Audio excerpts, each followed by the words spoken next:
Serious, parents of sociopaths, psychopaths or people who have done terrible things, how do you feel about your offspring?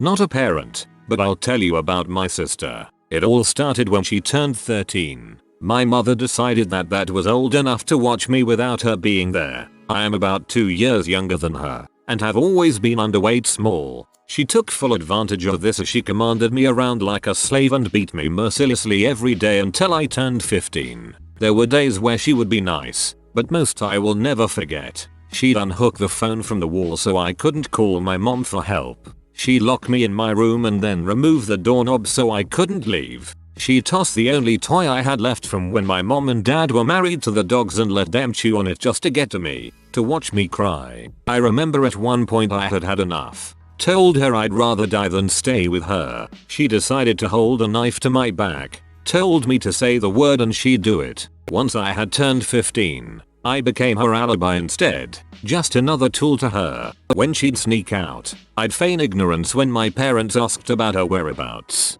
She'd get me to help her steal by carrying stolen merchandise in my purse. Anything and everything she wanted or I'd get hit hard. She eventually left home and got knocked up at 18 with some kid my age, 16. While pregnant she seemed to get better. Her anger and tantrums of rage stopped. She cared for me almost like a second mother even apologized for all the crap back when I was little. I had hope for her. It didn't last. After the baby was born, she slowly reverted back into that person. The criminal, the druggie, the bully. My mom and stepdad's kindness had run out by the time she turned 20 and still mooched off them. No job. Spent all her tax returns and boyfriend's money on crap they didn't need. We had to formally evict them. My sister said before leaving, "We have plenty of places to go. We just stayed here to frick with you." Before she left, she took all my mother's pictures of her and shredded them. From baby to the last day she stayed here. I'm glad I don't have to see her or her boyfriend's faces anymore, but I feel bad for her little boy, that he has to grow up with parents like that. Everyone is just a potential tool to my sister, and when you outlive your usefulness to her, you'll know. As a parent of someone who was diagnosed with a mental illness fairly young, I can give you my thoughts. There is a grieving process that happens. You love the child you brought into the world. At some point, that child changed. In our case it was during elementary school. The grown woman who I gave birth to 24 years ago is not the same person I once knew and loved. So I miss the sweet child I knew and I do my best to protect myself and those I love from the woman she became. Ultimately as a parent, I kept her alive until she was 18. Technically that is where my job stopped. Don't get me wrong, I did a ton over the years. She spent the vast majority of her life 9-17 and various long-term residential treatment centers that were provided to us via special education. By the time she turned 18, she had been in treatment for over half her life. No, not just medication or only medication. They do a lot for these kids to try and keep them out of residential treatment centers. Once she turned 18, it became time for me to take care of myself and part of that requires me to put my safety first. For the record, she is and was my only child. My ex-husband and his current wife have 5 children. To my knowledge one of them is also very unstable for lack of better words. TLDR, you separate the person from the illness. You grieve the child you once knew and love. You figure out how to protect yourself from them when they turn 18. I worked as a nanny for one family for 3 years. The girl was 9 when I started and the boy was 5. The boy is autistic and I'm fairly certain the girl is a sociopath. The girl would constantly torture her brother with things she knew would drive him mad. This isn't normal sibling fuckery either. She took it to a whole new level to the point he would physically rip his hair out and scratch his face and body trying to get her to stop.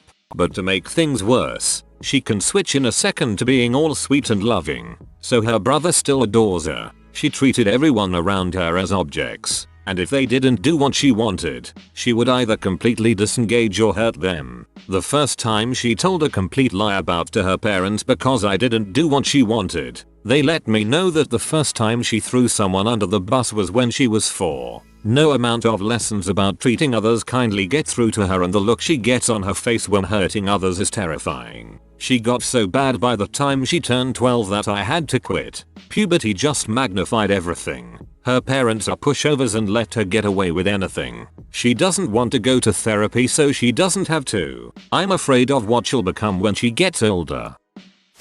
I recently went to my friend's graduation party where I met her 11-year-old cousin. For the entirety of the party she chased my friend's dog around, saying how she was going to throw it into the pool. I didn't think it was a big deal, but then her dog hid under my chair. Now keep in mind this dog has chased off bears and mountain lions and generally doesn't take crap from anything. But she was hiding. Finally the cousin sees her and comes over to ask if I'll hand her over. I ask why and she answers that the dog deserves to die. She then spent the next 10 minutes describing how she plans to do it. First breaking the legs, then slowly suffocating her with carbon dioxide from dry ice after locking her in a cage. She described this in a totally straightforward voice. No emotion, not even excitement on her face. I immediately tell my friend about it. After making dang well sure that the dog wouldn't be touched, my friend blew me off the first few times. Her cousin started talking about her plans to kill herself, which centered primarily around stabbing pens into her eyes and bleeding out slowly. I tried to tell my friend again, but she just said that her cousin had always been like that and that the family couldn't afford the drugs that would get their daughter under control. There is no doubt in my mind that this girl is going to kill someday. It wouldn't surprise me in the least if she ends up being a serial killer, and frankly I'm not sure there's anything to do about it short of locking her in a mental hospital and never letting her out.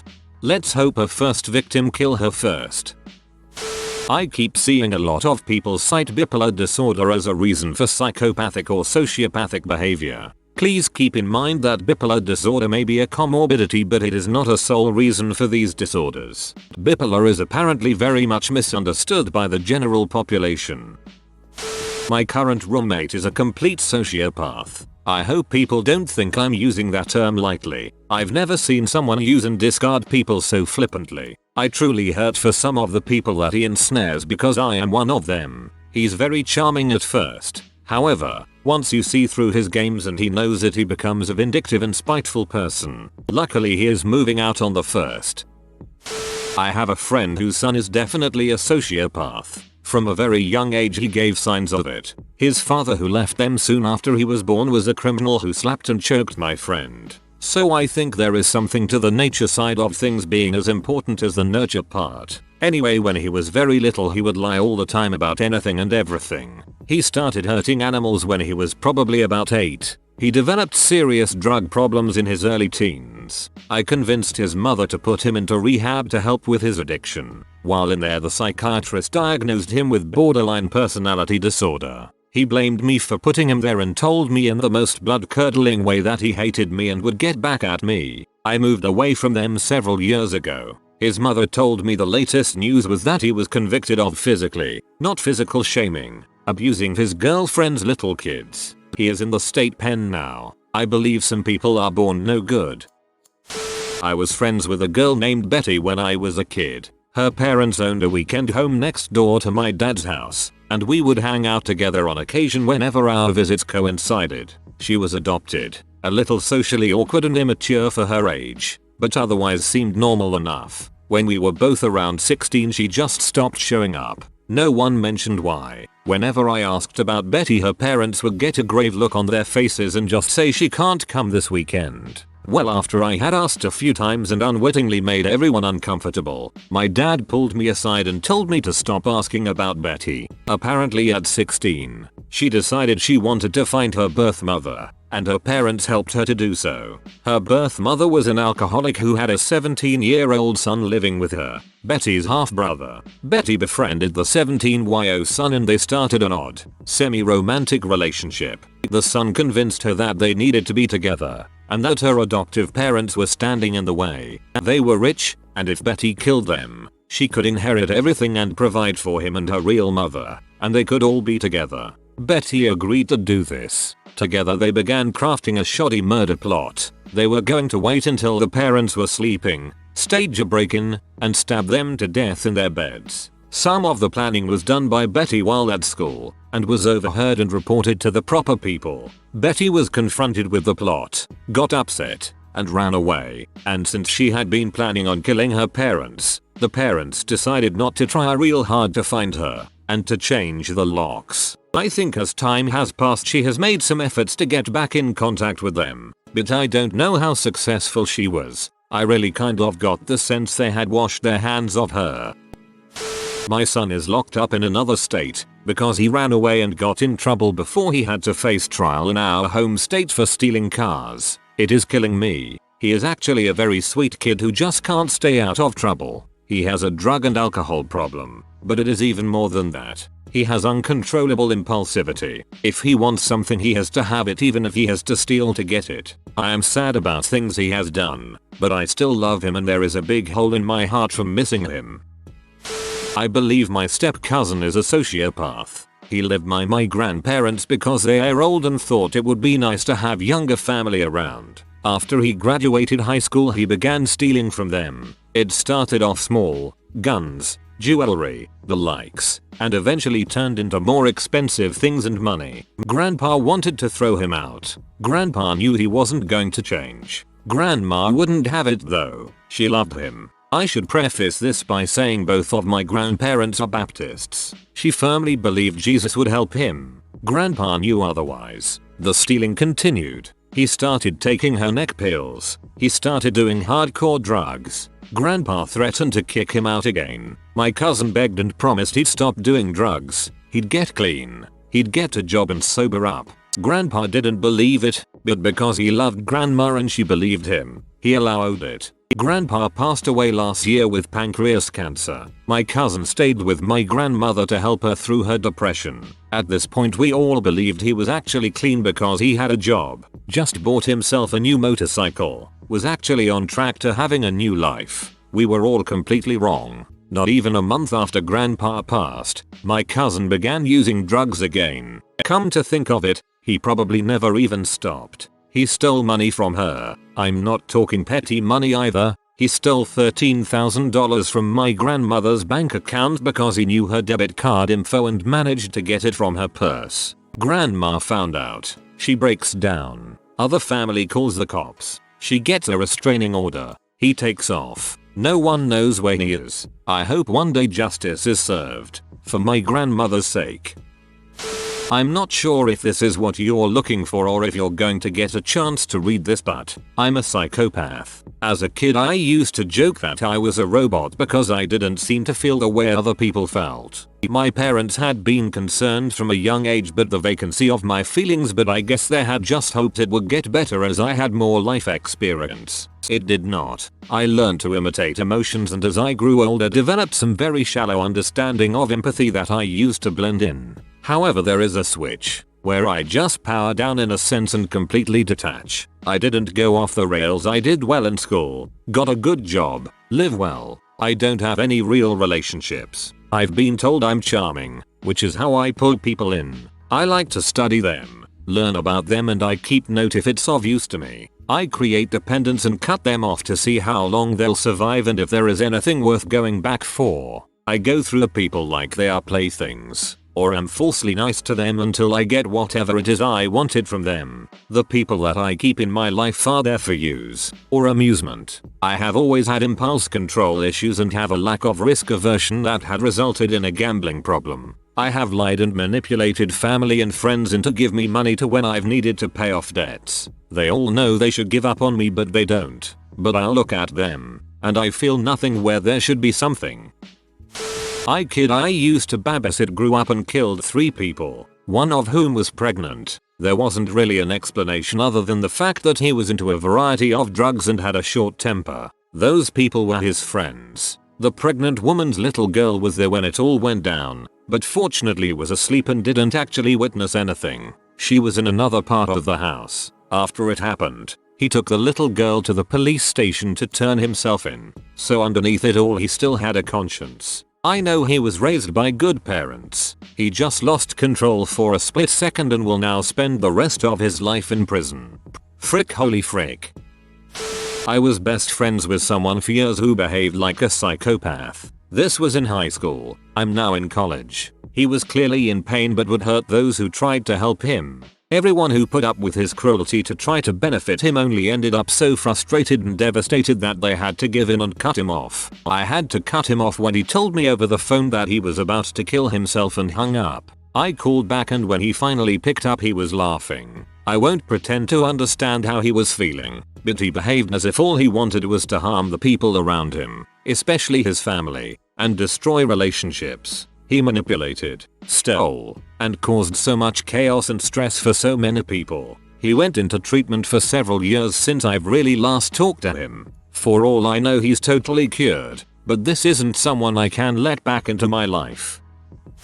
Be careful with assuming that all psychopaths, sociopaths are totally horrible people that will do awful things. Remember, always in dealing with such things there are always wide ranges of degrees for the conditions. For example, a friend of mine who lives in Canada has some crippling bipolar psychopathy issues, but she has access to steady therapy, nurse checkups steadily, and prescribed drugs that make it so she can happily live on her own, work a job just fine, and function. Every here or there she'll have an episode, but thanks to the good coverage of mental issues she has with her nurses and docs, she can handle it extremely well. The biggest issue with crazy people in the US is that so many go with poor or spotty treatment, if even any at all. A cousin of my husband has a few serious disorders, but has pretty much no therapy or support at all. He lives with his parents still, threatens them with knives, and is something of a terrifying person to be around. That isn't to say that people who are sociopaths, psychopaths, etc. can all be great and functioning members of society. Just remember that because some movie or show represents them in a certain way that it's likely quite far from the norm or the truth by any stretch. If a parent works with their child to get help and tries hard, then they can have a totally normal, if difficult at times, life. If they go by the normal US method of thinking all psychiatrists, therapists are quacks, or that things like anxiety don't really exist and you should just man up, etc., then they probably have a crap life and are miserable. It's lame. Mental health has a long way to go in the US. I can't help but imagine how many people in this thread are in the US and how many lives could have been made better by someone, parent or child, getting help. But sadly, there are situations that are beyond help.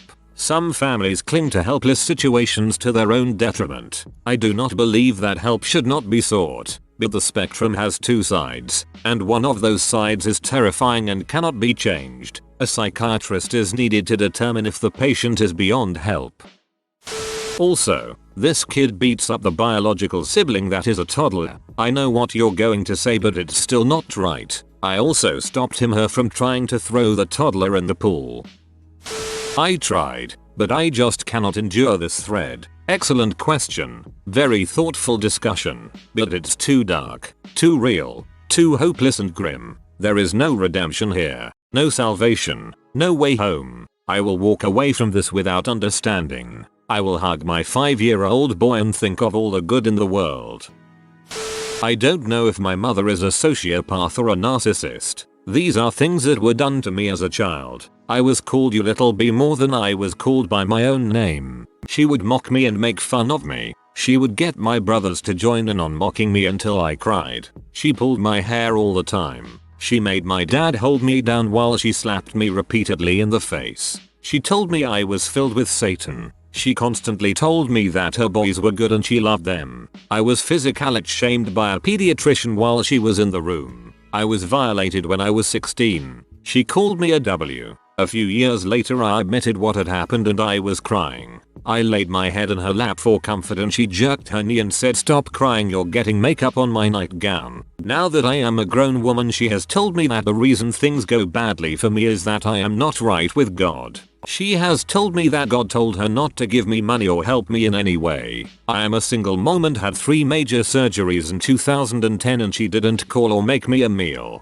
I know this seems like it isn't real, but it is. This happened and as a result I suffer with major depressive disorder and anxiety. I have never had a successful relationship with a partner. I spent years telling myself I was crazy and that no one could do this to their own child. I'm older now and I know that she did do this to me. The worst part is that she also destroyed any relationship I could have had with my father by manipulating him. I would like to hear about others with sociopath or narcissist mothers. I used to feel all alone, but I see there are others.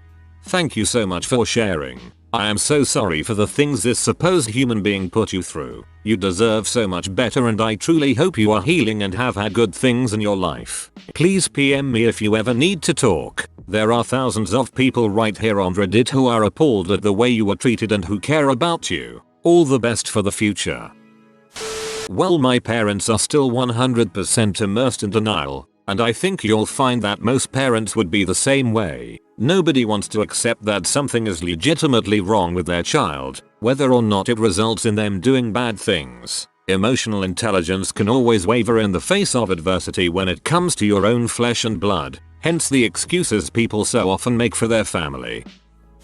Not a parent, but I have seen it. My fiance's sister is adopted and has severe developmental delays, severe bipolar disorder, and has reactive attachment disorder. That can go two ways, withdrawing from society and constant need for attention. She had the constant need for attention. Full stop. Watching her manipulate her family makes me truly think she has no empathy or understanding of human behavior. One day when we were dating, I was staying at their house. She was watching TV with her dad, but it wasn't what she wanted to watch. My fiance and I were up in his room. We hear them fighting over what to watch. She loses that argument and half an hour later she comes upstairs and shows us how she slit her wrists. Casually. Just kinda like, look what I did. She uses their love for her against them. When she doesn't get her way, she routinely tries to kill herself. At her grandmother's funeral, she wasn't allowed to wear sweatpants and she cut herself to get back at her parents and eventually get her way. Because they needed help, my fiance lost his childhood in order to help take care of her.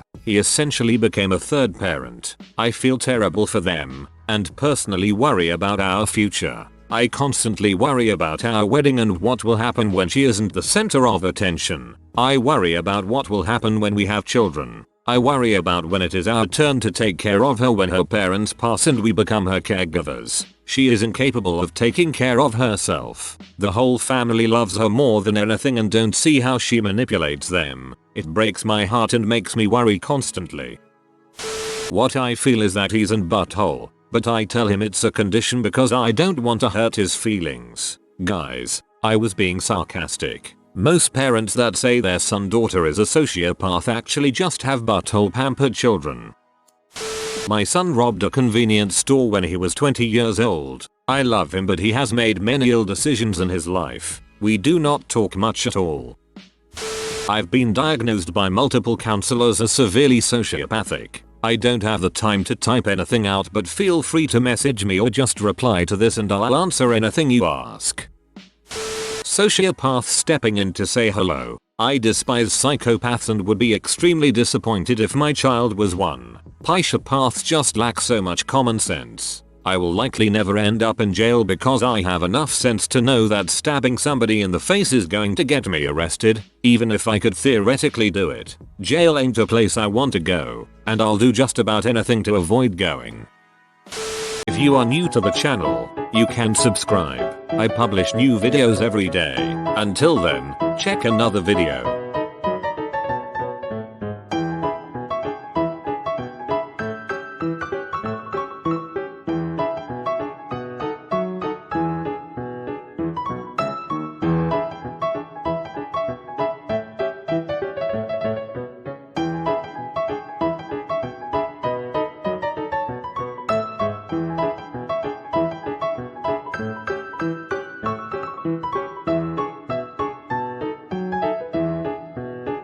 Bye for now.